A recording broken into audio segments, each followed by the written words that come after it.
Hello, friends, and welcome to Wicked Wednesdays. Thank you very much for joining me. And now, on to the stories.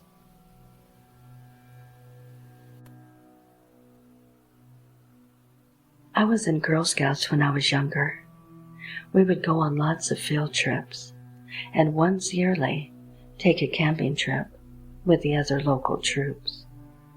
I live in the South, so the campground was on an old plantation. The plantation house was at the front of the property, situated at the end of a winding dirt road. Our campsite was pretty far back on the property, with a trail through the woods leading to cabins, picnic tables, and a latrine. After we settled into our cabins, we ate dinner by the campfire, and our counselors told us a story of the family who used to live at the plantation. They had one daughter named Sarah.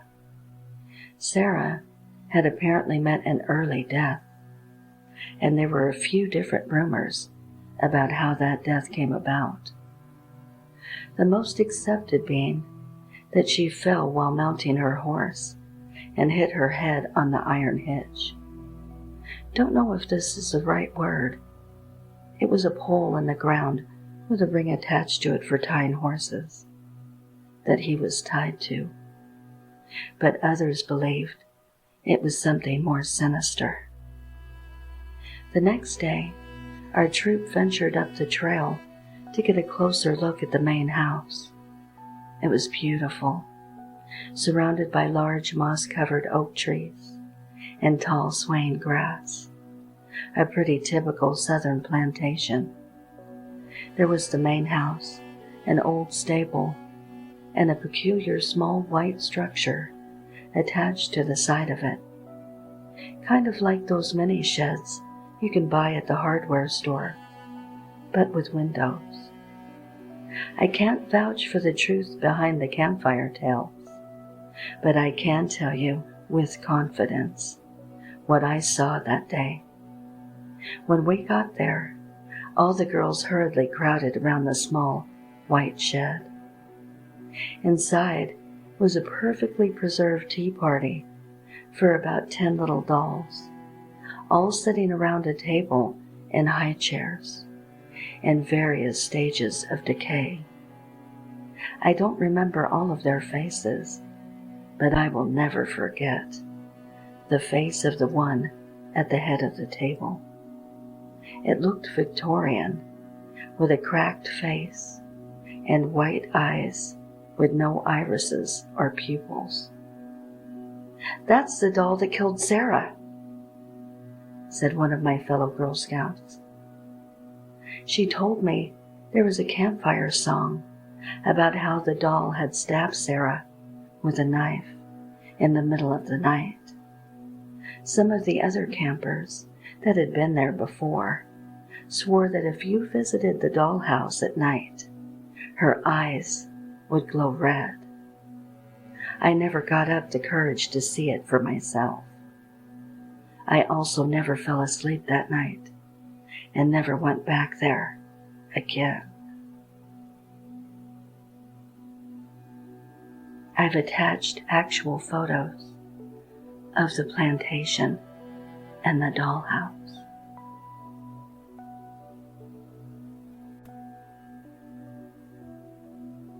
My mom has had a history of paranormal events happening to her and my uncle growing up in a particular house. Having always been fascinated by the paranormal, I grew up hearing many stories describing each of their experiences. Even from my grandmother, who I'm told once grabbed a kitchen knife to wave in the air defiantly, proclaiming to the unseen residents that we are not leaving this house, so you better get used to it. This particular time involves an old woman of some kind that made herself known throughout the house. My grandmother owned a trailer that she and her kids would retreat to on weekends for some time away. During spring break, when none of the kids had school, they planned a trip to the trailer to spend the entirety of the break in their regular schedule. The entire family went to the trailer that week, locking the doors to the house and packing up a week's worth of belongings to get them through. The front of the house had a large window on the center with the door off to the right. The window looked into the kitchen and was positioned over the sink, just to give you a visual. After the week away, my grandmother returned with the kids to the house and were greeted outside by their neighbor across the street, who happened to be outside. After chatting for a bit about their time away, the neighbor asked my grandmother who it was that she had come over to watch the house while they were gone. My grandmother didn't quite understand and assured the neighbor that nobody was there to watch the house. Her neighbor then asked, "Then who was the old woman I'd see looking out your kitchen window?" A while after this, one night as my mom lay in bed, she was woken up by a consistent sound that she identified as whispering directly into her ear, as if she could almost feel the breathing. She couldn't make out any of the words she was hearing, but the whispering sounded like the voice of an old woman. Terrified, she laid as still as she could and kept her eyes tightly shut, paralyzed with fear. The whispering continued and was followed by the sensation of an old frail hand grabbing her own. Minutes later, the whispering stopped and the hand let go of hers. My mom laid still for a minute longer in silence until she slowly opened her eyes to see nothing. She jumped out of bed and ran to my grandmother, who was asleep in her own room down the hall.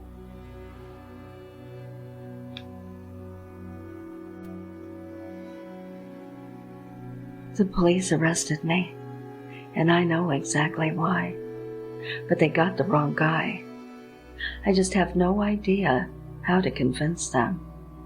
The only explanation I have sounds crazy. You see, I'm a writer. When a lot of people say that, it means they read poetry in coffee shops and discuss themes in critical theory and postmodernity with their academic friends. That was never me. I was a machine that churned out content. I wrote op-eds for low pay, reviewed books and movies in a couple of online pubs, got into a couple of short story anthologies. I made most of my living writing space opera fiction for the Kindle crowd.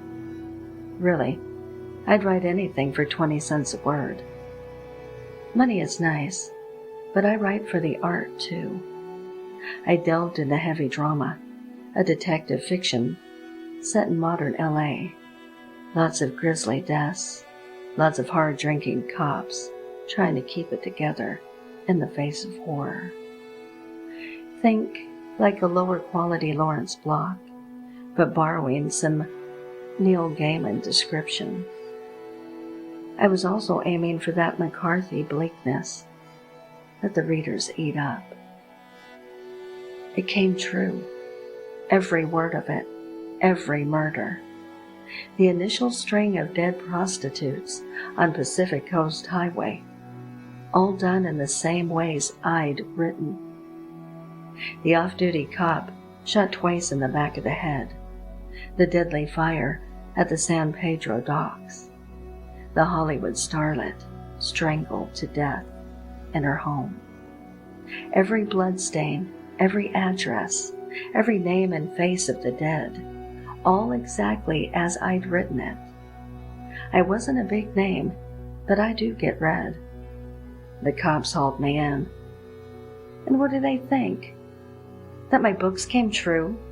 That it's magic? Far simpler to assume it was me. I'd given up trying to convince them. These LA cops lack imagination. You see a guy with a knife next to a dead body, it's him, and that's that. All they care about now is trying to get me to confess to it. They pleaded with me to admit that I'd snapped and killed and blotted out the memory. They even tried to show me paperwork proving that each murder took place days or weeks before I typed up my stories. Their dirty cop tricks won't work. I distinctly remember writing my novel in November 2013, and the first murder wasn't until February 2013, months later.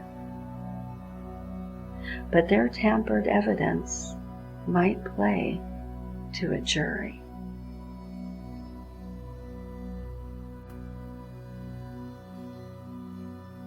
I don't actually write my stories. I find them. Or rather, I should say that they come to me as flashes in the night, usually. They pop into my head out of nowhere. All of them true, about someone or something, somewhere. The names are changed to protect the innocent and the guilty, of course, but I can't escape it. My first story was about a couple falling in love in Japan. I found them online 6 months later. I knew about my neighbor's affair before his wife did. The murder a few towns over. I had all the facts before the police. I've written secrets that no one has ever told a soul. I've stopped criminals through anonymous tips, made fortunes in the market, and entertained many a reader along the way. As you know, the best stories are always true. That is why you're here, isn't it? But I'm afraid this story is my last. It came to me in a dream. A writer with a gift, passing before his time.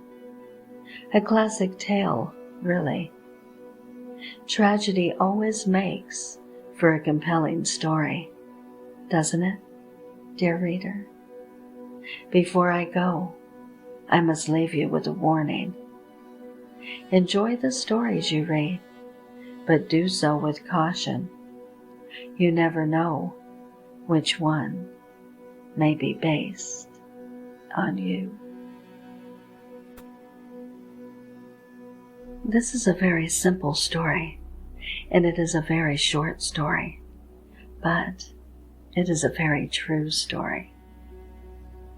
One evening in the fall, about 6 years ago, my mother, sister, and I were stopping and checking my mailbox, as we did every night before heading inside.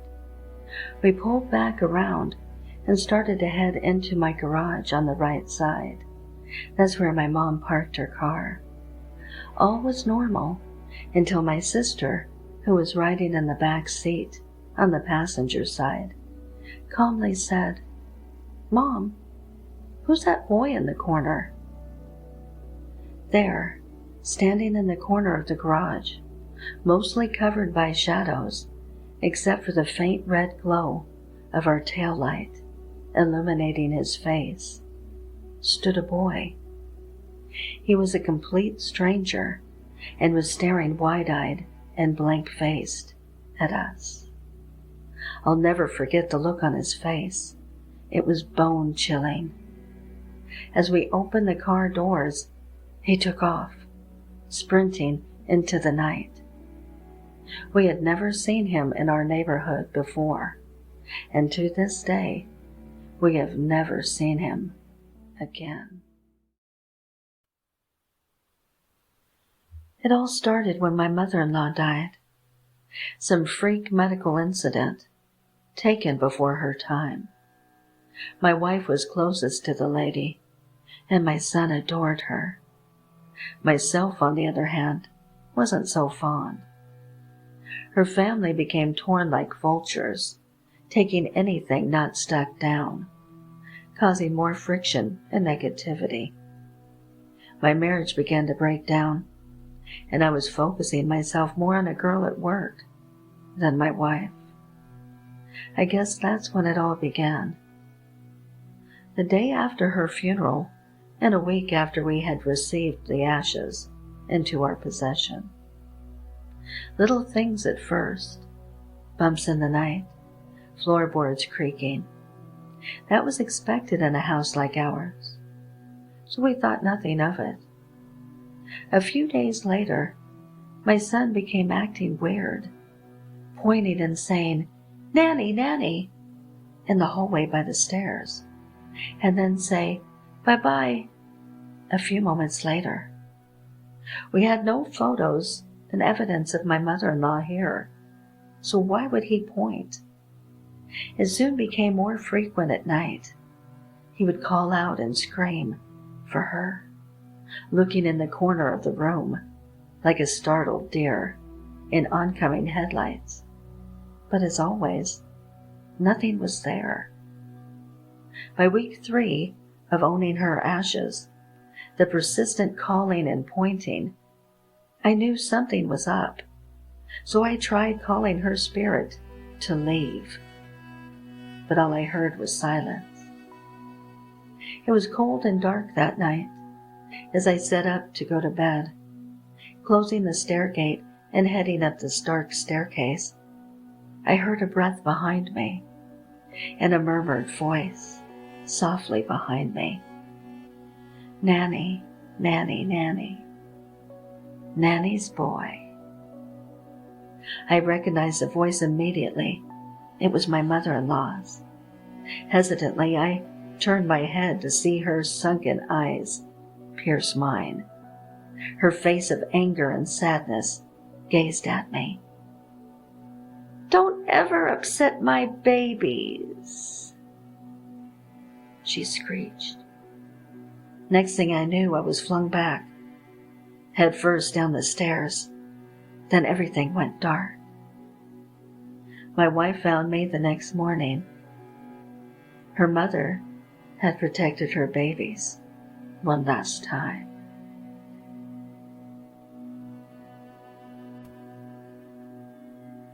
I have 4 daughters.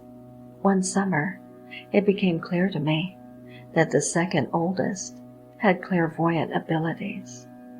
She was 8 at the time. My family and I were staying in an apartment for our summer holidays in Ilfracombe in Devon. Now, in this particular apartment, strange things started to happen. Stuff would go missing and then appear on the living room table the next day. Even my mom saw a ghost of a little girl. After a while, my 8-year-old confessed to me that she was terrified by a see-through figure who kept coming to stand in front of her and then walk into her, which caused her to shiver. It was a man with a dark hat on, and she drew a picture of it for me. The man had a cloak, but no visible face, and just a hat on top. I was very creeped out by this, but tried to stay calm and reassure my daughter that this thing couldn't hurt her.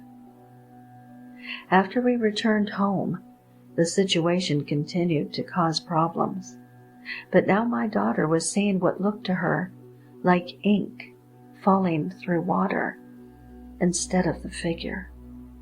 She was very afraid. In the following years, she started to see visions and had some premonitions of terrorist attacks before they happened, namely the Paris attack and one which occurred in New York, in which she saw buildings and a crossing as it was reported the next day in the area where the attack took place. We live in the UK. My daughter had a lot of visions and she told me that they often looked to her like cartoons. Sometimes she would see a slideshow of faces.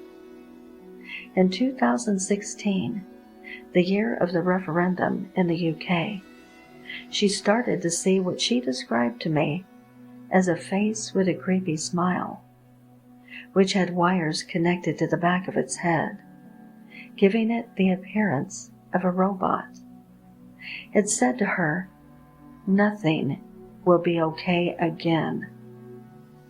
It was there every time she closed her eyes. Other things that happened are seeing ghostly people everywhere. Sometimes it would be the whole person, sometimes just the person's feet or hair. People of all ages, sometimes white circles drifting around. Once, we visited Warwick Castle and took some pictures of her. Some strange entity appeared next to her in the photo, and when my back was turned, she deleted it from my phone. Today, she is nearly 18. If I ever ask her about these things, now she pretends not to know what I'm talking about. She says she doesn't want to think about it.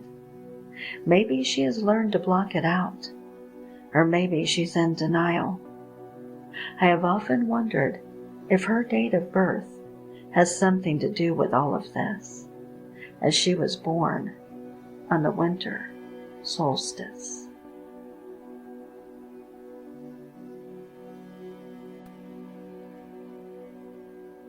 So there I was, sitting in the theater, watching the blockbuster movie of the year, the movie that had taken the country by storm.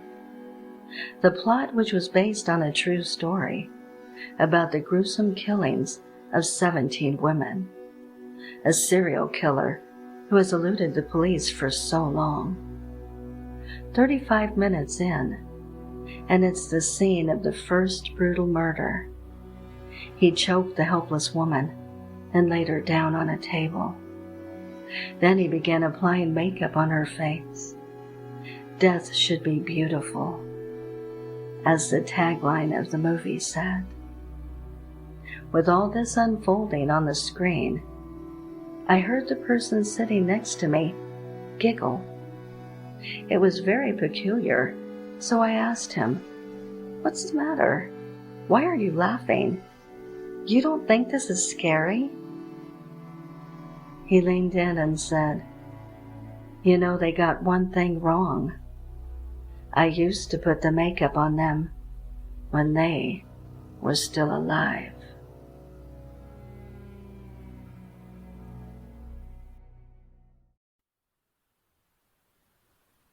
One summer, back in the 90s, a rumor was going around my city that there's an organized group of Satanists and that they had managed to steal some ritual objects from a church. They were saying they're going to have a procession through the city on a certain date. I don't know if it was true. All I know is that no kid from my class showed up to school that day. Everybody stayed at home, and the parents didn't protest. If it was a fake rumor, then it was really effective, because adults believed it too. I haven't heard about that incident afterward. Everybody had just moved on. I'm not sure if it's related, but a couple of months later, some kids from the neighborhood wanted to go and check out an abandoned house that was nearby. Supposedly, there had been a wedding reception there when the ceiling collapsed, killing the attendees. The kids would say that Satanists now have their meetings there. I didn't really believe all this, but I went with them because I've always enjoyed spooky things. Some of them had gone inside, but I stayed outside with the others. After a while, we heard screams of fear and excitement from the house. The kids who had entered the house came back, dragging something behind them. When they stood it up, it became clear what it was. It was a cross, made of 2 wooden slats, and fixed to it with nails was a dead crow. It looked still fresh, the feathers were shiny, and there was no damage at all. Some children ran away screaming. Some had attempted to tear it off the cross for some reason. I didn't want to stay with those little psychos, so I left as well. I don't know who did it or why. Maybe there really were Hollywood Satanists in our little town. Since that time, I've lost contact with everybody I knew back then, but I can't really ask a random stranger about it. There are still so many small mysteries from that time that bother me to this day.